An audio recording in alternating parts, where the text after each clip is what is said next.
I want to bring in Alberto Gonzales, now former U.S. Attorney General under the George W. Bush administration.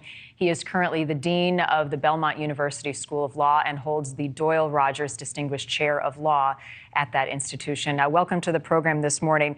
Boy, do we have a lot to talk about after Senator Graham's comments there. Well, we did, don't we? Let's start with the two things that he said right off the back there. One, they are introducing legislation to distinguish cartels as terrorist groups. Your response? Well, I think at the Department of Justice and probably the other agencies at the highest levels, they welcome any additional legislation that gives them additional tools to deal with this threat. It's obviously a very serious cancer that's affecting many of our citizens, unfortunately, and so I think that's a good thing.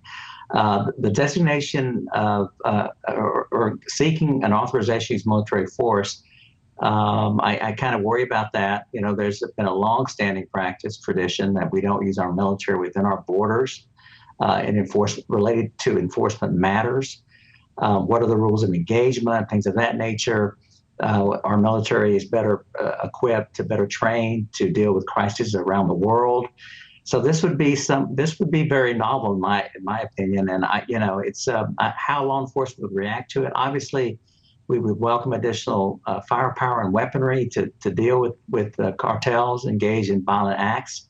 But it just remains to be seen whether or not this can be sufficiently cabined in a way that we don't have the military and law enforcement falling over each other, that we don't have the military violating the rights of American citizens in this country.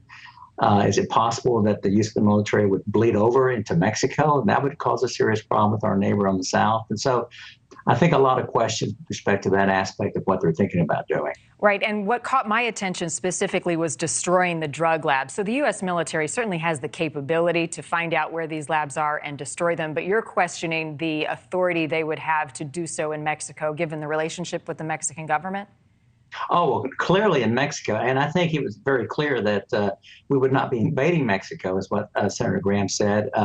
I would find it hard to imagine that the Mexican government would welcome with open arms our military to assist with the destruction of labs in Mexico. I may be wrong about this. They may have gotten to the point where they cannot handle this problem on their own, but they're very, very protective of their sovereignty, very sensitive about the U.S. In any way being critical of the way that they deal with problems in Mexico. And so I'm very interested in seeing whether or not this could be successful or not, whether or not Mexico would welcome this kind of assistance, quite frankly. Right. And the question is, does Mexico have a lack of will or a lack of desire or capability to do anything about the drug labs there? And I'm curious, do you have the knowledge that the drugs are being made there or here? Because that would be an important distinction. Are there drug labs creating fentanyl here in the United States? Because as we have characterized it, most of it is coming across the border.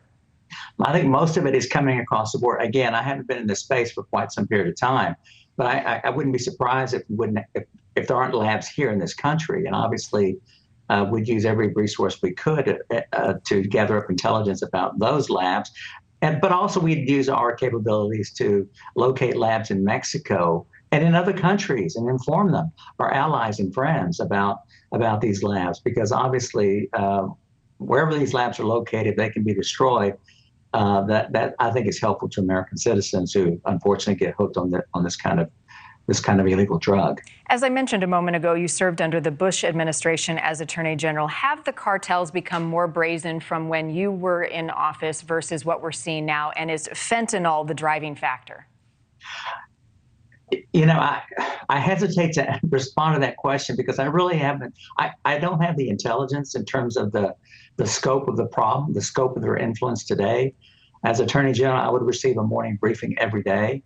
I don't receive that morning briefing, so it's hard for me to really say as an outsider. And obviously, that's information that the Department of Justice would have obviously very strong views, as well as the White House and members of Congress. They receive classified briefings as well.